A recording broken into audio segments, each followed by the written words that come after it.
Hi hello అందరికీ నమస్కారం. Welcome to my channel Telugu stories. ఈ రోజు కథ వినే ముందు మీరు కనుక నా ఛానల్ని సబ్స్క్రైబ్ చేసుకోకపోతే దయచేసి సబ్స్క్రైబ్ చేసుకొని నాకు సపోర్ట్ చేయండి. ఇక ఈ రోజు కథ విందాం. కన్నీళ్లు రాళ్లుగా ప్రవహిస్తున్న అమ్మ అన్నపూర్ణాదేవి అటూ ఇటూ చాలా ఆందోళనగా చూసింది. చాలాసేపటి నుంచి రైల్వే స్టేషన్లో కూర్చుని ఉంది. అక్కడే చిన్న పుస్తకాల దుకాణం నడుపుతున్న 30 ఏళ్ల రఘురాం చాలాసేపటి నుంచి ఆమెని గమనిస్తున్నాడు. ఈ వృద్ధురాలు ఇక్కడే కూర్చుని చాలా గంటలు గడిచింది. కానీ ఎవరూ ఆమెను తీసుకెళ్లడానికి రాలేదు. అలాగే రైల్వే స్టేషన్లోని ఎవరి దృష్టి కూడా ఆమె వైపు మరలలేదు. రఘురాం ఉదయం షాపుకు వచ్చినప్పుడే ఆ వృద్ధురాలు అక్కడ కూర్చుని ఉంది. అప్పటి నుంచి ఇప్పటిదాకా అక్కడే ఉంది. ఇప్పటికీ మధ్యాహ్నం అయ్యింది. ఆ వృద్ధురాలు ఎవరి కోసం ఎదురు చూస్తూ నిస్సహాయ స్థితితో అటూ ఇటూ చూస్తూ ఉంది అని అనుకుంటున్నాడు. ఆ స్థితిలో ఉన్న వృద్ధురాల్ని చూసి రఘురాంకి జాలి కలిగింది. అతడు ఆమె దగ్గరికి వెళ్ళి, అమ్మా, నువ్వు ఇక్కడ కూర్చున్నావేంటి? ఎవరి కోసం ఎదురు చూస్తున్నావు? నిన్ను తీసుకెళ్లడానికి ఎవరైనా వస్తారా అని అడిగాడు. అప్పుడు ఆమె, బాబు, నేను ఉదయం నా కొడుకు కోడలతో ఇక్కడికి వచ్చాను. అందరం కలిసి పూణే పోదామని నన్ను ఇక్కడే కూర్చోమని చెప్పి వాళ్ళు బయటికి వెళ్లారు. ఆకలిగా ఉందని ఏమైనా తేవటానికి బయటికి వెళ్లారు. కానీ ఇంకా రాలేదు. వాళ్ల కోసమే ఎదురు చూస్తున్నాను బాబు అంది. నాకు భయం లేదు, వాళ్ళు తప్పక వస్తారు, నేను ఇక్కడే కూర్చుంటాను అంది. నిన్ను చూస్తుంటే నా కొడుకులాగే అనిపిస్తున్నావు. ఒక చిన్న సహాయం చేస్తావా బాబు? కాస్త బయటికి వెళ్లి నా కొడుకు కోడలు ఇంతసేపటికి ఎందుకు రాలేదో చూసి పెడతావా అని అడిగింది. ఆ మాటలు విన్న రఘురాం, అమ్మా, కానీ పూణే ట్రైన్లన్నీ కూడా వెళ్ళిపోయాయి అని చెప్పాడు. ఇది విని ఆమె, లేదు లేదు, నువ్వు కంగారు పడకు. నా కొడుకు తనతో పాటు నన్ను తీసుకెళ్తాడు. బహుశా నా కొడుకు వేరే ట్రైన్లు ఏమైనా ఉంటాయి కదా, వాటికి బుక్ చేసి ఉంటాడు అని అంది. కానీ నువ్వు ఉదయం నుండి ఇక్కడే కూర్చున్నావు, ఆకలిగా లేదా? నీకోసం నేనేమైనా తీసుకురానా అని అడిగాడు. అప్పుడు ఆమె పెదవులపై చిరునవ్వుతో, బాబు, నాకు తినడానికి ఏమీ వద్దు. వీలైతే ఒకసారి నా కొడుకు పేరు అరుణ్, ఎక్కడ ఉన్నాడో కాస్త చూస్తావా అని అడిగింది. అప్పుడు రఘురాం, సరే అమ్మా, నేను వెతుకుతా అని అక్కడి నుంచి వెళ్ళాడు. సమీపంలో ఉన్న దుకాణాలన్నీ కూడా వెతికిన అరుణ్ అనే వ్యక్తి కనిపించలేదు. అన్ని చోట్ల వెతికిన రఘురాం తిరిగి వచ్చి ఆమెతో, అమ్మా, నేను అన్ని చోట్ల వెతికాను, కానీ మీ కొడుకు ఎక్కడా కనిపించలేదు అని చెప్పాడు. రైల్వే స్టేషన్లో పుస్తకాలు అమ్ముతున్న ఇతడు రోజు ఎంతో మందిని చూస్తూ ఉంటాడు. ఈ రోజు ఇంకో వృద్ధురాల్ని కన్న కొడుకు వదిలేశాడేమో, మోసం చేశాడేమో అని మనసులో అనుకుంటూ ఉన్నాడు. పట్టణాల్లో, పెద్ద నగరాల్లో ఇటువంటి సంగతులు జరుగుతూనే ఉంటాయి. తల్లిదండ్రులు ముసలివాళ్లు అయిన తర్వాత వాళ్ళ బాగోగులు చూసుకోలేక బస్టాండ్లోనో, రైల్వే స్టేషన్లోనో, లేకపోతే గుడిలోనో తరచుగా ఇలా వదిలేస్తూ ఉంటారు. అది రఘురాంకి తెలుసు. ఎందుకంటే ఎన్నో ఘటన తను చూశాడు. రఘురాం ఆమెతో, అమ్మా, నేను మీకు ఒక విషయం చెబుతాను, బాధపడకండి. ప్రతిరోజు ఇలా తండ్రినో తల్లినో బస్టాండ్లోనో, రైల్వే స్టేషన్లోనో, గుడిలోనో వదిలేస్తున్నారు. నేను అవి చూశాను అని అంటున్నాడు. అప్పుడు ఆమె, అదేంటి? నా కొడుకు గురించి ఏం తెలుసు నీకు? అలాంటివి నా కొడుకు చెయ్యడు. ఇలా మాట్లాడకు. నా కొడుకు నన్ను మోసం చేస్తాడా? ఎలా మాట్లాడతావు? నువ్వు సరిగ్గా చూశావా అని అంది. అదంతా ఏమీ కాదు. ఏదైనా అవసరమైన పని ఉండి కొంత సమయం తర్వాత నా కొడుకు తిరిగి వస్తాడు అంది. ఆ తర్వాత రఘురాం కూడా సరే అమ్మా అని తన పనిలో నిమగ్నమైపోయాడు. సమయం 7 అవుతుంది. రఘురాం ఇంటికి వెళ్లే సమయం. అప్పటికీ వాతావరణం చాలా చల్లగా ఉంది. అన్నపూర్ణాదేవి గారు తన చీరని పళ్ళుతో కప్పుకొని చలికి తట్టుకునే ప్రయత్నం చేశారు. ఇది గమనించిన రఘురాం, అమ్మా, మీరు ఎక్కడుంటారు? మీ పేరేంటి? మీ కొడుకు కోడలు ఎక్కడ ఉంటారో మీకు తెలుసా? నేను మిమ్మల్ని మీ ఇంటి దగ్గర వదిలేస్తాను అన్నాడు. అప్పుడు ఆయన, బాబు, నా కొడుకు కొద్ది రోజుల క్రితం మమ్మల్ని మా ఊరు నుంచి ఈ మహానగరానికి తీసుకువచ్చాడు. ఇక్కడ నేను నా కొడుకు కోడలు మనవడితో మనవరాళ్లతో కలిసి ఉండేదాన్ని. మా అబ్బాయికి పూణేకు బదిలీ అవడంతో అక్కడి నుంచి అందరం కలిసి పూణేకు బయలుదేరాము. కొడుకు కోసం వేచి చూస్తూనే సమయం రాత్రి అయిందని, ఎవరూ నా కోసం రాలేదని ఆమె చాలా బాధతో ఈ విషయం చెప్పింది. అప్పుడు రఘురాం, కావాలంటే మీరు నాతో మా ఇంటికి రండి. మా ఇంట్లో నా భార్య, 2 పిల్లలు ఉన్నారు.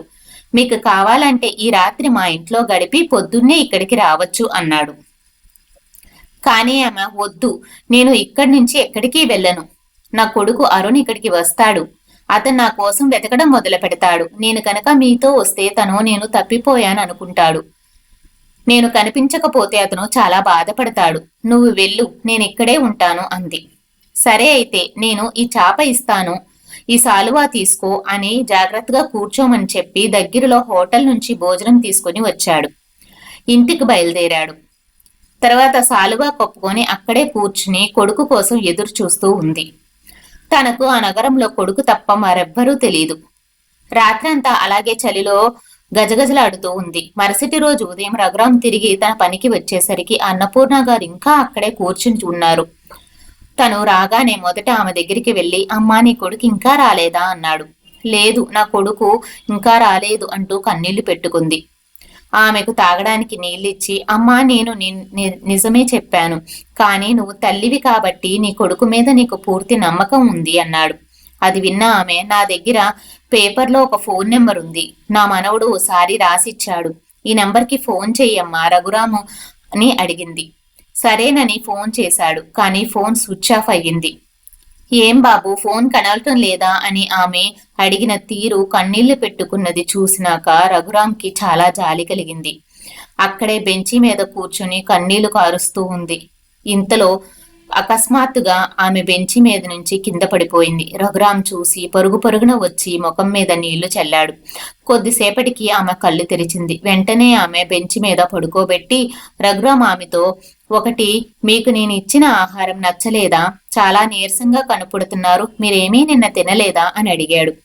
కన్నకొడుకు చేసిన మోసం మర్చిపోలేకపోయాను అని కన్నీళ్లు పెట్టుకుంది. అది విన్న రఘురాం వెంటనే దగ్గరలోని క్యాంటీన్కి వెళ్లి భోజనం చేసి ఆ తర్వాత మనం మాట్లాడుకుందాం అన్నాడు.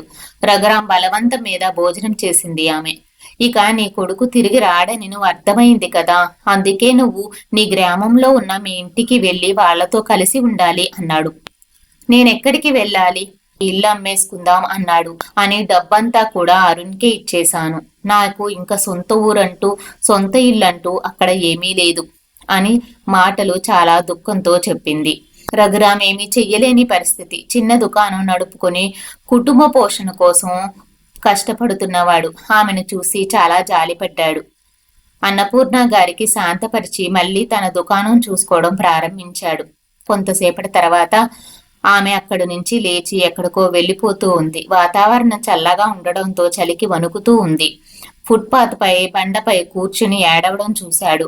ఆ సమయంలో అన్నపూర్ణ గారిని చూసి అక్కడ కొన్ని కుక్కలు వచ్చి దగ్గరగా మొరగడం ప్రారంభించాయి. ఆ వృద్ధురాలు ఒక్కసారిగా భయపడి అక్కడి నుంచి లేచింది. ఆ సమయంలో ఇదంతా చూసిన రఘురాం కుక్కల్ని తరిమేసి ఆమెను పక్కన కూర్చోబెట్టి తన భార్యకు ఫోన్ చేశాడు. ఆమె పరిస్థితి మొత్తం వివరించాడు. సీత, నా తల్లి అనారోగ్యంతో చనిపోయింది. నేను ఆమెని బాగా చూసుకోలేకపోయాను. తన మనోవేదని నేను అర్థం చేసుకోలేకపోయాను. నా చేతిలారా నా తల్లిని పోగొట్టుకున్నాను. కానీ ఇప్పుడు నా తల్లిలాగే ఒక ఆమె ఇక్కడ ఉంది, తనని ఇంటికి తీసుకొస్తాను అని అడిగాడు. రఘురాం భార్య సీత చాలా మంచిది. తన ఆర్థిక పరిస్థితి అంతంత మాత్రమే అయినా కూడా పట్టణంలో భోజనం ఇవ్వగలం కదా, మీరింకేం ఆలోచించకండి. ఒక మనిషికి భోజనం పెట్టేంత స్తోమత మన దగ్గర లేదా? ఉంది, పర్వాలా, తీసుకురండి. మనిషికి సాయం చేయాలి అంటే తీసుకురండి అని చెప్పింది. ఇది విన్న రఘురాం సంతోషించి ఆమెను తన ఇంటికి తీసుకువెళ్ళాడు. అతని ఇల్లు చాలా చిన్నది. అక్కడ తను, భార్య, 2 పిల్లలు ఉన్నారు. ఇంటికి చేరుకున్న తర్వాత ఆమె, బాబు నా వల్ల మీకు కష్టమో ఇబ్బంది పడుతున్నారు అని అంది. నా తలరాతలో రాయబడింది జరిగింది, కానీ నా వల్ల మీరు ఇబ్బంది పడకండి అంది. దానికి సీత, లేదు లేదు, మీరు మాతో ఇక్కడే ఉండండి, మాకు చాలా సంతోషంగా ఉంది. దేవుడు మీతో మాతో ఉండమని రాశాడనుకుంటా, కాబట్టి ఇక్కడే ఉండండి, మీకు ఇంట్లో ప్రశాంతంగా ఉంటుంది అంది. కొంతసేపటికి కుటుంబ సభ్యులందరూ కలిసి భోంచేశారు. కానీ ఆమె అస్వస్థతగా ఉండడం వల్ల గమనించిన రఘురాం, మా ఇండ్లు కొంచెం ఇరుగ్గా ఉంది, కానీ మా గుండెల్లో మీకోసం చాలా స్థానం ఉంది. మా పిల్లల్ని మీ సొంత మనవల్లాగా భావించి ఇక్కడే ఉండి మీరు మా కుటుంబ సభ్యులుగా మాతోనే ఉండండి అన్నాడు. ఆ మాటలకు ఆమెకు కన్నీళ్లు వచ్చాయి. మీరు సంతోషంగా ఉండాలి. నా కొడుకు కోడలు నన్ను దూరం చేసి కష్టాల్లోకి నెట్టేయాలనుకున్నారు, కానీ మీరు నాకు మద్దతుగా నిలిచారు అని కన్నీళ్లు పెట్టుకుంది. మరుసటి రోజు ఉదయం రఘురాం స్నానం చేసి తన షాప్కి వెళ్ళాడు. పిల్లలు స్కూల్కి వెళ్ళారు. ఇంట్లో ఆమె, సీత ఉన్నారు. సీత రొటీన్ పనులు చూసుకోవడమే కాకుండా పిండి వంటలు తయారు చేసి అమ్మడం అన్నపూర్ణాదేవి చూశారు. నేను కూడా చాలా బాగా వంటలు చేస్తాను అంటూ నీ పనిలో నేను సహాయం చేస్తాను అని చెప్పి ఆమె తన పనిలో సీతకు సహాయం చేయడం ప్రారంభించింది. ఆమె వారి కుటుంబ సభ్యులతో కలిసిపోయింది. ఇక ఆమె కుటుంబ సభ్యుల్లోని ఒక మనిషిలాగా ప్రతిరోజు పనుల్లో పాలు పంచుకుంది. ఆమె రాకతో సీత పిండి వంటలు మరింత వేగంగా చేయగలిగింది, మరింత రుచికరంగా చేయగలుగుతుంది. ఎందుకంటే ఆమె వండిన వంటని చూసి ప్రజలు చాలా ఆర్డర్లు ఇవ్వడం ప్రారంభించారు, చాలా ఇష్టపడడం కూడా ప్రారంభించాడు. అన్నపూర్ణ గారు రుచి వంటని గిరాకీ పెరిగింది. మెల్లమెల్లగా ఆర్డర్స్ రావడం మొదలయ్యాయి. ఇంట్లో చిన్న చిన్న ఆర్థిక ఇబ్బందులన్నీ కూడా తొలగిపోయాయి. ఇంట్లో ఉంటూ ఆమె పిల్లల్ని చూసుకునేవారు. మార్కెట్ నుంచి కూరగా వంట చేయటం, చిన్న చిన్న పనులు కూడా చూసుకునేవారు. రఘురాం, సీత తరచుగా మాకు ఒక తల్లి లేని లోటు మీ వల్ల తీరింది అని ఎంతో సంతోషంగా చెప్పేవారు. ఒకరోజు సీత ఇంటి పని చేస్తూ ఉండగా అన్నపూర్ణ గారు, అమ్మ సీత, నేను కూరగాయలు తీసుకువస్తాను, సంచి ఇవ్వమ్మ అని అడిగారు. కూరగాయలని నడుచుకుంటూ తిరిగి వస్తుండగా వికలాంగ బాలుడు లాటరీ టికెట్ అమ్ముతూ, టికెట్ 20 రూపాయలు, ప్రైజ్ మనీ 5 కోట్లు. అన్నపూర్ణ అమ్మగారు చూస్తూనే అబ్బాయి అన్నపూర్ణ గారికి ఒక టికెట్ కొనమని అడిగాడు. ఒకే టికెట్ నన్ను కొనమని పదే పదే అడుగుతున్నావు ఎందుకు బాబు అంటే, కుడి చూడండమ్మా, నాకు సహాయంగా ఉంటుంది, మీ అదృష్టం అంటే మీకు 5 కోట్లు వస్తాయన్నాడు. చూసి ఆమె పసివాడిపై జాలిపడింది. ఆ అబ్బాయి దగ్గర ఒక టికెట్ కొనింది. ఈ నెల ఆఖరులో పేపరులో విజేతని ప్రకటిస్తారని అబ్బాయి అన్నపూర్ణ గారికి చెప్పాడు. టికెట్ కొని ఇంటికి తిరిగి వచ్చింది. ఇంటికి వచ్చిన తర్వాత సీతకి కూరగాయలు ఇచ్చి మిగిలిన ఇంటి పని అంతా కూడా ఇద్దరూ కలిసి చేసుకున్నారు. కొద్దిసేపటికి ఇద్దరూ కలిసి ఫంక్షన్ కోసమని స్వీట్స్ తయారు చేస్తూ ఉన్నారు. అన్నపూర్ణ గారు తన చీర కొంగులో కట్టుకున్న లాటరీ టికెట్ తీసి సీతకి ఇచ్చి, సీత, ఇందాక బజార్కి వెళ్ళినప్పుడు ఒక వికలాంగ బాలుడు లాటరీ టికెట్ 20 రూపాయలకి అమ్ముతున్నాడు, పదే పదే నన్ను కొనుక్కోమని అడగగా నేను కొన్నానమ్మా.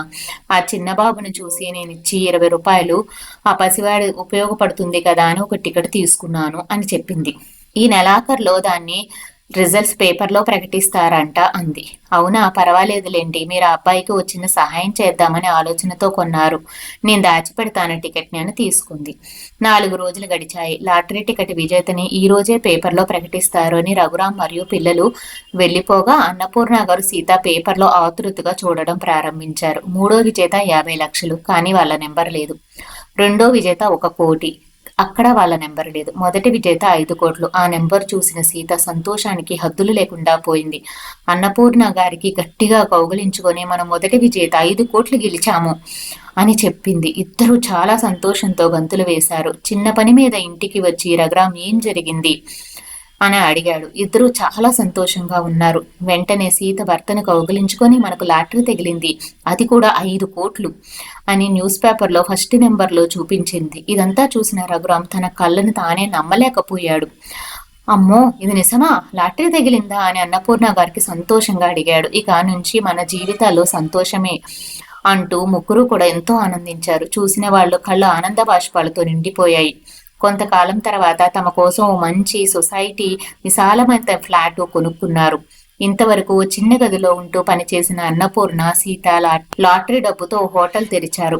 అక్కడ వారి హోమ్ ఫుడ్స్ తయారు చేయడం ప్రారంభించారు. కొద్ది రోజుల్లోనే వారు ప్రసిద్ధి చెందారు. వేరే హోటళ్లతో వీళ్ళు పోటీ పడడం ప్రారంభించారు. వీళ్ళ హోటల్ పేరు నలుమూలలా విస్తరించడం ప్రారంభించింది. ఇక వారికి సహాయం చేయడానికి ఎంతో మంది పని వాళ్ళు కూడా నియమించుకున్నారు. వ్యాపారం రోజు రోజుకి మరింత పెరిగింది. ఈ నగరంలో అన్నపూర్ణ గారి హోటల్ అంటే అందరికీ తెలియడం ప్రారంభమైంది. అయితే ఆమె కోటీశ్వరురాలని, అలాగే పెద్ద వ్యాపారం నడుపుతున్నారని తెలిసి ఆమెడ వియ్యపురాలు ఆశ్చర్యపోయింది. వెంటనే తన కూతురు అంటే అన్నపూర్ణ గారి కోడలు రోజాకు ఫోన్ చేసి, రోజా, ఇది అద్భుతంగా ఉంది, నా కళ్ళని నేనే నమ్మలేకపోతున్నాను అని అన్నపూర్ణ గారి గురించి చెప్పింది. తనని నేను పేపర్లో చూశాను, వాళ్ళు పెద్ద హోటల్ పెట్టారు, మీ అత్తగారి గురించి చూసి నేను చాలా ఆశ్చర్యపడ్డానమ్మా అని చెప్పింది. తన తల్లి మాటలు విన్న రోజా, అమ్మా, నువ్వేం మాట్లాడుతున్నావు, నిజమేనా, మా అత్త కోటీశ్వరులు అవ్వడం ఏంటి అంది. మీ అత్తగారి గురించి నగరమంతా చర్చించుకుంటున్నారమ్మా. మీ అత్తగారికి 5 కోట్ల లాటరీ తగిలిందట. ఆ డబ్బుతో మీ అత్తగారు స్వతంత్ర వ్యాపారం చేసి బాగా డబ్బు సంపాదించింది. ఇది విన్న రోజా చేతుల్లో నుంచి ఫోన్ కింద పడిపోయింది. ఆమెకు మైకం వచ్చింది. ఆమె కళ్ళు కింద నేల కనిపించలేదు. ఈ ఘటన మొత్తం అరుణ్ ఇంటికి రాగానే విన్నాడు. అరుణ్ షాక్ అయ్యాడు. ఓ రోజు ఆఫీస్ నుంచి అరుణ్ ముఖం మార్చుకుని ఇంటికి తిరిగొచ్చాడు. రోజాతో కంపెనీలో చాలా మందిని జాబ్ నుంచి టెర్మినేట్ చేశారు. నా ఉద్యోగం కూడా పోయింది అన్నాడు.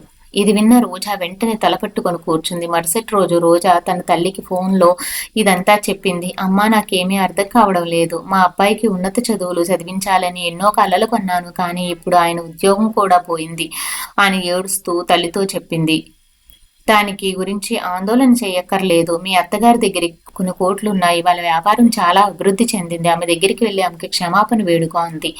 వెంటనే రోజా అరుణ్ దగ్గరికి వెళ్ళి, మీ అమ్మగారు ఇప్పుడు మంచి స్థితిలో ఉన్నారు. మీ అమ్మని సహాయం అడగండి. ఆమెను క్షమించమని వేడుకుందామని చెప్పింది. వేరే దారి లేని అరుణ్ బయట తీసుకుని ఆమె దగ్గరకు వెళ్ళాడు. రోజా కొడుకులతో సహా అన్నపూర్ణ గారి ఉండే హోటల్కి చేరుకున్నారు.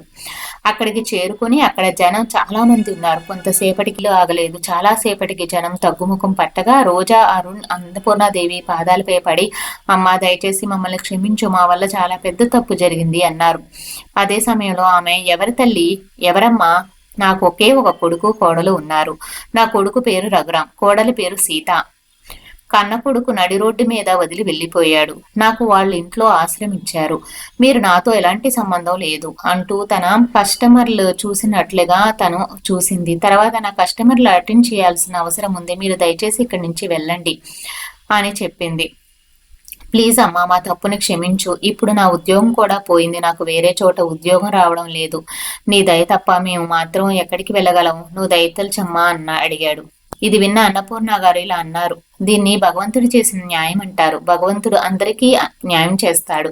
పాపం చేసిన వారు శిక్ష అనుభవించక తప్పదు. అప్పుడు కోడలు, అత్త, మేము మీతో కలిసి జీవించాలనుకుంటున్నాము, కానీ నేను మీతో జీవించాలనుకోవడం లేదు అని తను చెప్పింది. నా వృద్ధాప్యంలో నేను గౌరవంగా జీవించాలని అనుకుంటున్నాను. ఇప్పటికే ఒకసారి మీ విషయంలో మోసపోయాను, ఇంకోసారి మిమ్మల్ని నేను నమ్మలేను అని ఆవిడ చెప్పింది. మీ ఆస్తిపై మాకు కూడా హక్కు ఉందని, మీరు మంచి పని చేశారని కోడలు చెప్పింది. అప్పుడు అన్నపూర్ణ గారు మరింత ధైర్యంగా, మీ హక్కు గురించి మాట్లాడుతున్నావా? నన్ను రైల్వే స్టేషన్లో వదిలేసినప్పుడు నీ హక్కు ఏమైంది? నా ఇల్లు వాకిళ్ళు తీసుకున్నప్పుడు మీ హక్కు ఏమైంది? తల్లి మాట విన్న తర్వాత కొడుకు కోడలు ఏమీ మాట్లాడలేకపోయి తలంచుకున్నారు. అప్పుడు ఆమె, మీరు ఇక్కడి నుంచి గెస్టులుగా వచ్చారు కాబట్టి గెస్టులుగానే వెళ్ళండి, ఏదైనా తిని వెళ్ళండి అని చెప్పింది. ఆమె ముఖంలో గర్వంతో కూడిన చిరునవ్వుతో తన పనిలో నిమగ్నమైపోయింది.